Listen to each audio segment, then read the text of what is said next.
बिस्मिल्लाहिर्रहमानिर्रहीम, अस्सलाम वालेकुम नाज़रीन।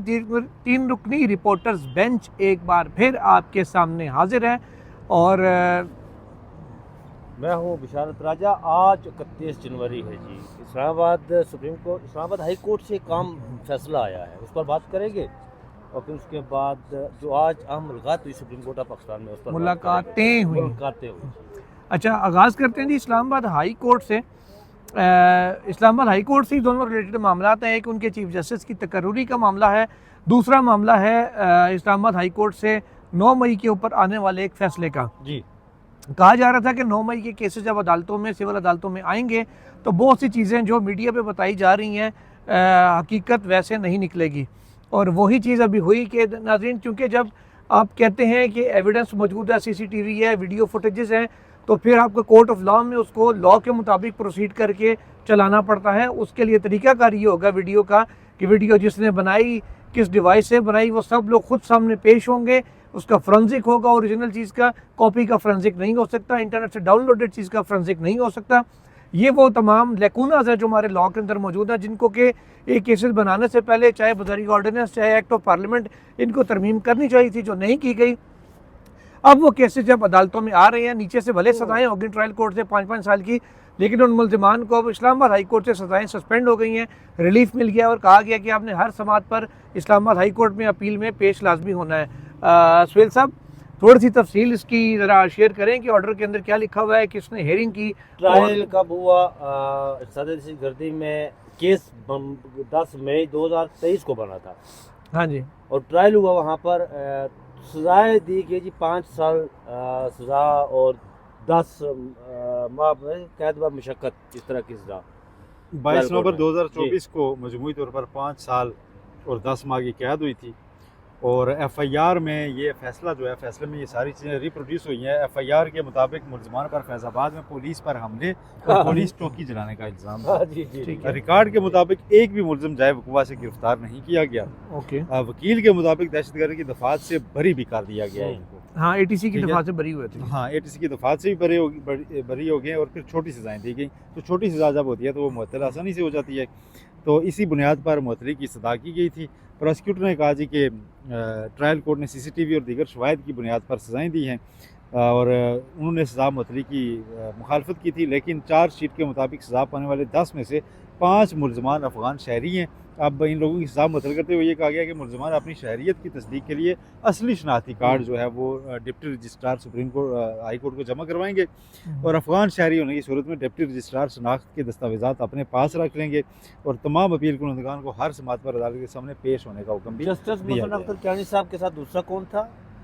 देखिए, ये जस्टिस मोहसिन अख्तर कियानी और जस्टिस सरदार इजाज़ इसहाक खान जो कल 2 यहाँ आए थे, जो कल 2 सुप्रीम कोर्ट आए हाँ थे, जी। उन्होंने ये केस सुना है। नाज़रीन, एक बात आपको बताएं कि सबसे पहले जब इसका ਤੁਸੀਂ ਇਹ ट्रायल- ਦੇਖੋ ਅਸੀਂ ਕਿੰਨੀ ਟਾਈਮ ਦੀ ਖਬਰ ਸੁੱਟੀ ਸੀ। हाँ, जब इसका ट्रायल चल रहा था तो ये कहा जा रहा था, जिस तरह सोहेल साहब ने बताया जी कि बहुत कुछ हो जाएगा जी, ये अब नाकाबिल तरदीद शवाहिद, बल्कि आज भी यहाँ पर नाकाबिल तरदीद शवाहिद दुख दर्द का दुखड़ा पड़ा गया जो 15 मई को एलामिया हुआ था, उसका दुखड़ा ख्वाजा अहमद हसन की तरफ से, हुसैन की तरफ से। तो फिर जस्टिस जमाल मदोखेल ने पूछा था उनसे कि आपको इससे इत्फाक नहीं है, वो दुखड़ा, तो उसी दुखड़े राजा को बिशारत साहब बंदे बरी नहीं हुए और ऐसा नहीं है कि उनके खिलाफ शवाहिद नहीं है। शवाहिद होंगे। कम सजा थी जी। इसलिए मुअत्तल हुई है, मुअत्तल क्योंकि हुई है। 2 साल तो उनको वैसे ही गुजर चुके हैं, तो अपीलों पे 2 साल और लगे तो कल को बरी होना होगा तो उनका नुकसान होगा। जी। इस बुनियाद इस पे बुनियाद पे। वो अभी मुल्क से बाहर नहीं जाने दिए जा रहे। वो कहीं नहीं, वो हर अच्छा, समाज इस पर हाई चीज़ को कोर्ट के छोड़ें। सामने आएंगे। यार, छोड़े ये ठहरे हैं, वो पूरा आने बात दें। फैक्ट पूरे हाँ, आने पूरे देना। फैक्ट आने दे ना, ये भी नहीं तासुर जाना चाहिए कि उन्होंने कुछ नहीं किया था। वो जो लेकुनाज हैं कि उन्होंने जाए वकूआ से नहीं पकड़ेगी। अब 9 मई फरिश्तों ने तो नहीं किया था ना, कोई तो लोग कहीं गए थे ना, जी, ठीक है, उनके शवाहिद तो है ना। ऐसा तो नहीं है कि मतलब वो आप कहेंगे दुखड़ा था तो खत्म हो लेकिन गया। मैं ये पूछना चाहता हूँ आपसे चीज़ जो कि एक- सुप्रीम कोर्ट ऑफ पाकिस्तान, देखिए यार, सुप्रीम कोर्ट ऑफ पाकिस्तान जब यहाँ पर जो रमज़ान में लास्ट ईयर जब वो हमजा कैंप वाला जमानत का केस था ना, उसमें जस्टिस जमाल मंदोखेल प्रोसिक्यूशन से सबूत मांगते थे, तो क्यों नहीं दिए सबूत उन्होंने यार? यार वो पिंडी का केस था, ऐसा भी है इस्लामाबाद का, दोनों अलग अलग चीजें एक चीज ज़हन में रखें। तफ्तीश की काफी चीजें खराब हैं ना। हाँ, बाज़ ये लोग बात उसमें है ना, ऐसे हम ये डाल कर दिए, रहे हैं ना। बाज़ लोग ऐसे डाल दिए जो नहीं थे, तो फिर उनकी वजह से केस खराब होता है। हाँ। ठीक है, बाज़ उनके बारे में क्या दिया हमने, चाहे वकूआ से पकड़े और वो वहाँ पे उनकी मौजूदगी साबित न होती हो तो उसका केस खराब होता है। जी। तो इस तरह की चीज़ें जो है ना वो उसमें आ रही हैं सामने। बहरहाल ये जो ट्रायल कोर्ट में जो जितनी भी सज़ाएँ होती है ना जी, ये मैं सोहेल साहब की बात से इत्फाक करता हूँ कि कुछ शवाहिद होते भी हैं, लेकिन ये ज़्यादातर टिक नहीं, आला अदालतों में ये टिक नहीं पाते केस। जिस तरह आज इस्लामाबाद हाई कोर्ट में जैसे एक मैं मिसाल देता हूँ, पहला जो है ना वो सबूत मिला। आसिफ सईद यार मैं कोई देता रहूँ, आप जारी रखिए। आसिफ सईद खोसा साहब सोहेल साहब कहा करते थे, जो मशहूर थे बंदों को बरी करने के मामले में, थोड़े से डाउट के ऊपर भी, वो क्या कहते थे कि जब पंजाब से केस आए ना उम्र कैद का ट्रायल कोर्ट से, समझ लें कि बरीयत का केस है, क्योंकि ट्रायल कोर्ट वो कहते थे हिम्मत ही नहीं पकड़ती आदम शवाहिद पे भी ऑर्डर में लिख देती है, रिकॉर्ड में होता है कि जी एविडेंस प्रॉपर नहीं था, लेकिन वो फिर भी उम्र कैद दे देते हैं कि यार चलो कुछ ना कुछ तो देगी, छोड़िए ना। जी जी, वो अगर सज़ाए मौत का मुल्ज़म है और उसको उम्र कैद हुई तो इसका मतलब है वो बरीयत का केस है, वो ऐसा समझती थी। अगर सज़ाए मौत हुई है तो वो उम्र कैद का केस है। हाँ, और उसमें बुनियाद वो यही ठहराते थे कि जनाब प्रोसिक्यूशन और इन्वेस्टिगेशन, ये दोनों चीज़ें जो है ना इतनी ख़राब हुई होती हैं ना, इन्वेस्टिगेशन बिलखसूस, कि उसमें फिर आपके सामने जो कानूनी शहादत है, आपने तो बुक देख के फैसला देना है ना। कि बुक आपको कहती है कि आप सज़ाए मौत किसी को तभी देंगे जब उसकी ये 5 कंडीशंस पूरी हुई होंगी। फर्ज बिल्कुल, उन 5 में से एक भी पूरी ना हुई और आप जज से कहेंगे जज ना बंदा छोड़े, जज को इल्हाम तो नहीं हुआ ना, जज ने किताब के मुताबिक फैसला देना है जी। जज ने तो बड़ा कोई आगे बेशक जज ने फैसला देना है, अनलेस बाकी केस तो- सियासी हो, हाँ, बिल्कुल लेकिन ऐसे ही है। ओवरऑल तो वो उन्होंने लेकिन लॉ के एक बात मुताबिक ही चलना है, होता मैं समझता हूँ सोहेल साहब के जस्टिस आसिफ सईद खोसा साहब फौजदारी मुकदमात के बड़े एक्सपर्ट थे, बहुत No क्लास doubt, के no एक्सपर्ट थे वो। और इवन जस्टिस साकिब निसार भी साकिब निसार साहब जी। क्रिमिनल के नहीं थे, वो सिविल के सिविल के बहुत बड़े एक्सपर्ट अच्छे थे। एक्सपर्ट थे वो। मौजूदा जो इस वक्त जो सुप्रीम कोर्ट ऑफ पाकिस्तान में है, सुप्रीम कोर्ट ऑफ पाकिस्तान में जस्टिस शहजाद मलिक के हवाले से कहा जाता है कि बिल्कुल फौजदारी के बहुत फौजदारी एक्सपर्ट के हैं। बड़े सरदार जबरदस्त तारिक साहब एक्सपर्ट बहुत थे। ग्रिप है उनकी। हाँ, उनकी भी बड़ी ग्रिप है सरदार तारिक वो, कि वो डाक जज इस वक्त। अच्छा, अगली स्टोरी की तरफ आते हैं। जुल्करनैन साहब ये बताइए कि आज सुप्रीम कोर्ट ऑफ पाकिस्तान में ये गुज़श्ता 2 रोज़ से मुलाकातों का सिलसिला जारी है। जब मुलाकातें ख़त्म हुई तो अटॉर्नी जनरल पाकिस्तान बाहर मिले हमें, जी जी, और फारूक अचनाक साहब भी मिले। हम्म। अटॉर्नी जनरल पाकिस्तान से मैंने पूछा जी कि क्या इस्लामाबाद हाई कोर्ट में कोई जज बाहर से जो मुलाकातें कुछ तय हुआ? उन्होंने कहा कि प्रोसेस चल रहा है, हो रहा है। मैंने कहा सर कुछ तफसील, कोई हर्डल बैरियर क्या? उन्होंने मुझे कहा जी कि मैं बताऊंगा आपको बस, लेकिन प्रोसेस चल रहा है। इट मीन्स कि वो नया जा रहा है बाहर से। जाहिर है कुछ ना कुछ चीज़ें तो पक रही हैं कि अहमी तो नहीं मुलाकातों पे मुलाकातें हो रही हैं। आज भी अटॉर्नी जनरल साहब मिले, वज़ीर कानून साहब मिले, और ये कल 2 जजेस मिले थे। ये मुलाकातों का सिलसिला कोई नया नहीं है, पिछले चंद दिनों में इसने जोर पकड़ा है। हाँ जी, कल भी मुलाकातें हुई हैं, आज भी हाँ जी। मुलाकातें, ऊपर तो और ये, मुलाकातें हो रही हैं ना। हाँ, अब जैसे वो लाहौर से सरफराज डोगर साहब का नाम आ रहा है, मार्केट में गर्दिश कर रहा है। कल भी हमने जैसे परसों भी व्लॉग में बताया था कि यार वो एक तो शहराम सरवर साहब का आ रहा था, एक और भी नाम आ रहा था, तो वो डोगर साहब का नाम आ रहा है। अब चीज़ ये है कि जी कोई लोग कह रहे हैं कि जी यही अफरीदी साहब ने भी कंसेंट दे दी है। शहराम सरवर साहब के हवाले से मैं आपको बताऊं कि एक तरफ से ये कहा जा रहा है कि उन्हें लाना चाहिए, लेकिन दूसरी तरफ से कहा जा रहा है नहीं, डोगर साहब को लाना चाहिए। लेकिन डोगर साहब की इस वक्त जो मौजूदा सिचुएशन है वो मजबूत कैंडिडेट है डोगर साहब इस्लामाबाद हाई कोर्ट में लाने के लिए। पता नहीं, हो सकता है कोई तीसरा ही ना आज, ये भी हो यहाँ सकता को पता है, नहीं हाँ, होता। ये भी हो सकता है। लेकिन मतलब देखना ये है कि Islamabad high court bar association और डिस्ट्रिक्ट बार एसोसिएशन और मुल्क भर के वकला जिस तरह कह रहे हैं कि हम नहीं जमीन मुझे एक सवाल का जवाब दें, क्या करेंगे वकला ओवरऑल में आपको कुछ भी नहीं कर इस चीज़ से हटके? कुछ भी क्या वो उनके सामने पेश नहीं होंगे?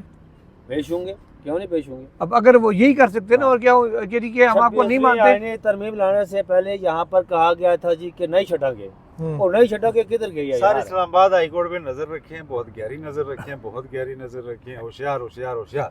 हाँ, बस आगे चले। इशार के बाद जाली काउंट के कितने केस बने थे? पीका पीका पीका। अच्छा सुहेल साहब, आज सुबह मैंने और सुहेल साहब ने मुश्तरका एक ब्लॉग किया था, इसमें तो मेरा कुछ हिस्सा तो रिकॉर्ड ही नहीं हो सका था। ये समझ नहीं आती कि फनी खराबी क्या आगे थी। अच्छा, वो पता नहीं गया कहाँ। नहीं, कितना हिस्सा नहीं रिकॉर्ड होगा, कोई आधा मिनट ही नहीं था ना। नहीं काफ़ी सारा था। पहले का पोर्शन ऑलमोस्ट सारी गायब हो गया था। ओह, मिलिट्री कोर्ट्स वाला 90% एरिया नहीं था उसमें। अच्छा अच्छा, वो एक चीज़ है राय साहब, अमीरुद्दीन खान साहब को इतने सवाल करते मैंने कभी भी नहीं देखा था। 2 दफ़ा मैंने उनको खुल के बोलते हुए देखा है। नंबर 1, जब इमरान खान फौजी उसमें नैब वाले केस में पेश हुए, खान साहब बोल रहे थे तो वो उनको मना कर रहे थे कि खबरदार सियासी बात नहीं कर रहे थे। हाँ, बात नहीं करने देंगे। वो उस वक्त खुल के बोले थे। ये आज जो ख्वाजा अहमद हुसैन साहब को वो ऐसे बोले कि ख्वाजा साहब भी एक दफ़ा देख रहे थे कि मतलब ये एक अजीब सा एक चीज़ है कि जब ख्वाजा हारिस साहब बोल रहे हो वो लंबी लंबी कहानियाँ पढ़ रहे थे, तब एक दफ़ा भी नहीं बोले वो कि जी ठीक है आगे चले, ठीक है। आज वो हल्की सी बात, हाँ ये ठीक है ना आगे चले, ये पॉइंट आ गया आपका। तो इधर तो वो काम बड़ा मुकाबला प्रोग्राम है, कोई किसी फैसले पे पहुंच चुका हो, जब पहले से माइंड बना के बैठे हुए हो। अच्छा, करना क्या मतलब है कि आज ऐसा एक और चीज माइंड बनाकर बैठा हुआ है कि हमने ये करना है। राय साहब एक और एक बात मैं आपको और मैं बताऊं, एक गलत पूरी और दो, ये बीच में रह जाएगा। ऐसा जो सेक्शन 1(2)(d) और 1D का मामला है ना, ये वैसे मुझे जो मेरी अंडरस्टैंडिंग है आज तक की समात राय साहब 2D1 और 2D2 2D2 ये आज तक की जो मेरी अंडरस्टैंडिंग है, ये उसको जो चीफ जस्टिस उस वक्त जस्टिस यही अफरीदी जो नोट लिखा था ना, वो बहाल वही नोट होगा, बाकी वो फैसला बरकरार रहेगा। बाज़ाहिर ऐसा ही लगता है। देखें हवाएं जो है ना, इसीलिए वो बार बार हवाएं तय करेंगी। आज डन अखबार भी पढ़िए। हाँ, आपने मुझे बताया था। और हवाओं के आप एक और ईंट भी देखिए आपका राय साहब को ईंटों की आस पे खड़ा ऐसा भी ईंट एक और देखो। हर ईंट समिति है कि दीवार मुझसे खड़ी है। चले अच्छा जी, आप डॉन अखबार से आए जी। हाँ, उन्होंने कहा जी कि डॉन ने ये दावा किया कि यूरोपीय यूनियन का जो वफद आया था उसने जो सारे IF से मुलाकातें की हैं, तो उसने कहा जी कि आप अपने GSP प्लस स्टेटस को फॉर ग्रांटेड ना लें। हाँ, और आप काफी सारी इसका मतलब ये है कि आपको खतरा है। मुलाकात तो उन्होंने चीफ जस्टिस यही अफरीदी से भी किया, पिक्चर भी सामने आई है चीफ जी। और ये इसका मजे की बात है कि जो एलामिया है वो यूरोपियन यूनियन ने जारी किया, सुप्रीम कोर्ट ने नहीं किया। नाज़रीन, मुलाकातें जो वो वफद आया था उनकी मुलाकातें चीफ से हुई। चले अच्छा, हर बंदे अपने आप अपने चैनल के चीफ हैं। हाँ, उसके बाद ये मामला तो नहीं, बात ये है कि उससे क्या भी होगा, लेकिन बहरहाल मुलाकातें तो आज भी हुई हैं, उसका तो बताएं ना। वो तो हम उस पर बात कर रहे थे ना अभी, जो इस्लामाबाद हाई कोर्ट के लिए हुई हैं, तो उनका देखते हैं हम रिजल्ट क्या निकलता है। कि इस्लामाबाद हाई कोर्ट में जुडिशल कमीशन का इजलास नाज़रीन सर पे है। इस्लामाबाद हाई कोर्ट से आमिर फारूक साहब ने यकीनन यहाँ पर सुप्रीम कोर्ट में आना है। अब भी नहीं आए तो फिर वो शायद कभी भी ना आए। आज अगर अब भी नहीं आ पाते आज तो मुझे कोई एक बता रहा था जी कि डोगर साहब ने कपड़े शपड़े बांध लिए हैं, बैग शैग बांध लिया, तैयार कर लिया इस्लामाबाद। कोई क्या बता रहा था जी, मियां दाऊद साहब के पता नहीं कौन कौन उनसे पूरी मैंने थ्रेड लिख रहे हैं। वो नहीं, मैं मुझे सुप्रीम कोर्ट में कोई बता रहा था कि उन्होंने वो बांध ली है। लेकिन बात जो की ना रशीद साहब ने, वो शार वाले, उसको देखना है कि आगे क्या मामला होगा। लेकिन ये है कि ये सोच सब क्या मामला होगा यार इस्लामाबाद हाई कोर्ट में। क्या वो जो जजेस हैं, 6 जजेस हैं, क्या वो इज्तिमाई तौर पर इस्तीफा दे देंगे? नहीं, मुझे नहीं लगता कि इस्तीफा दे देंगे। होगी देंगे तो नए 6 नए जज आ जाएंगे इसमें। इस्तीफा दिए यार, अगर 5-6 जजेस जो है ना वो 4.5 स्पीचें करना शुरू कर दें, वो हो सकता है। बाहर से खिताब करेंगे ना, बाहर से खिताब तो हर जज करता होता। बाहर से खिताब। और ये तो शौकत अली सिद्दीकी साहब के फैसले में भी जो उन्होंने लिखा था जज कहें जी कि हमें जनाब कोई बुला के कह रहा है हाँ कि जी यूं ना करो वो ना करो, तो फिर रोला तो पड़ेगा। ये बात है ना, असल में ये बात है कि देखिए शायद कुछ लोग चाह रहे हो कि इफ्तिखार चौधरी मूवमेंट क्रिएट किया जाए। मोमेंटम ना सही, मोमेंट बिल्कुल ऐसे ही कामयाबी हो सकती है। सर इफ्तिखार चौधरी साहब की कामयाबी कैसे हुई थी सारी दुनिया को पता है। वो छोड़ दें कहानियाँ, ये इधर से सर फटा हुआ मेरा, इधर सामने हमें डंडे खाए थे हम लोगों ने, छोड़े। वो बीच में से निकला गया था, बाद में समझ आ गई थी सारी कहानी हमें कि किसके इशारे पे क्या हो रहा था।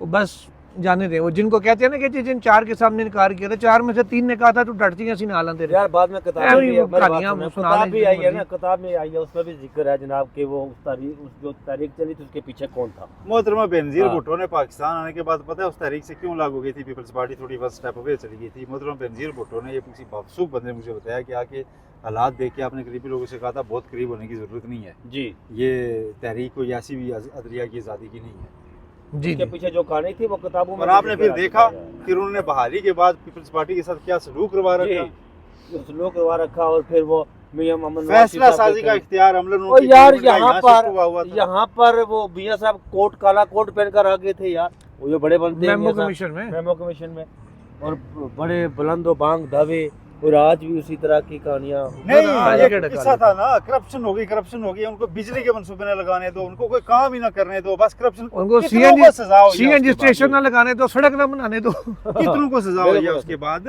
वो इफ्तिखार धोखा चौधरी हुआ साहब था तो- इन्होंने। वो इफ्तिखार चौधरी साहब तो बकरियों पर 100 मोटो लिया करते थे यार। चकवाल के किसी की बकरियां गुम हो गई, 100 मोटो ले लिया जनाब। वो अतीका उड्डू बेचारी पता नहीं आजकल कहाँ होगी, उसका शराब का 100 मोटो ले लिया। वो ऐसे ऐसे मामला थे उनके जनाब के, वो क्या पता नहीं सर, शायद 2 मंगाई हो, 1 आई हो, उस पर क्या नहीं नोटिस ही है फिर। चलो बहरहाल वो नाज़रीन ये तो चीज़ें चलती रहेंगी और हालात होशियार की तरफ ही जा रहे हैं और हम सब भी होशियार हैं। हाँ आप भी होशियार ही रहे क्योंकि पीका आ गया हाँ। तो पीका छा गया। पीका को बचना चाहिए था यार। पीका के खिलाफ इस वक्त साफी सरापा एहतजाज है, योम सियाज मना रहे हैं। लेकिन और, मुझे बड़ी अजीब प्रेस सी क्लब ये के बाहर हाँ जी। एहतजाज ये है। कौन एहतजाज कौन कर रहा है पीका के खिलाफ? सारी PFU सारी के सारी साथ। PFU J, Pakistan federal union of journalist. कौन उसमें कोई नाम तो लेना यार, मुझे बताएं। अफजल भट्ट साहब हैं। अफजल भट्ट साहब लीड कर रहे हैं। और वो भी कुछ और भी लीड कर रहे हैं, उसके वो उनके साथ हैं शाना पे शाना। आपको याद है 2014 में धरना हुआ था, या जमहूर कैंप लगा था? मैंने उसका नाम फतूर कैंप रखा था। जमहूर कैंप खत्म हुआ, उसके बाद क्या हुआ था पता है आपको? जमहूर कैंप खत्म हुआ, 2014 का धरना लपेटा गया, जमहूर कैंप खत्म हुआ तो तीसरे दिन जमहूर कैंप के कायदीन मियां मोहम्मद नवाज शरीफ साहब के साथ अमेरिका के दौरे पर। सर मैंने तो उस टाइम भी कहा था कि ये एक ठीक है। फतूर कैंप है कि एक पार्टी अगर 2-3 जमातें धरना दे रही हैं तो सहाफ़ियों का ये काम नहीं है कि कैंप लगा के बैठ जाएं कि जनाब इनके धरने के नतीजे में मार्शल लॉ लग जाएगा, हम पे पाबंदियां लग जाएंगी, ये हाथों वो। की जंजीर बनाई थी कि हाँ। इसके सामने खड़े हैं। हाँ जी, मतलब ये अजीबो-गरीब से जाहिलाना किस्म के फैसले थे जो उस वक्त की क़यादत ने किए थे, जो साफ पता चलता है कि पॉलिटिकली मोटिवेटेड थे। आई मीन ऐसा ही है। मैं उस वक्त भी मैं उस ग्रुप का हिस्सा हूँ अभी भी, भट्ट साहब के पैनल का, जर्नलिस्ट पैनल का। मैंने तब भी कहा था ये फतूर कैंप है, मैं आज भी उसको जमहूर नहीं फतूर कैंप कहता हूँ। तो बहरहाल ये उनकी मूवमेंट चल रही है, वो मूवमेंट चलाते रहें, हम अपने एंड से देखेंगे कि हम उस मामले में क्या कर सकते हैं क्या नहीं। तो वाइंड अप करें सर, या कोई है माल बेचने को? बस यही है। राय साहब के स्टैंड को काफ़ी झटके आ रहे हैं, आज कोले आ रहे हैं। ये हवा चल रही है ना। जी सर, इसलिए वो- इजाज़त दीजिए नाजरीन, अल्लाह हाफिज़।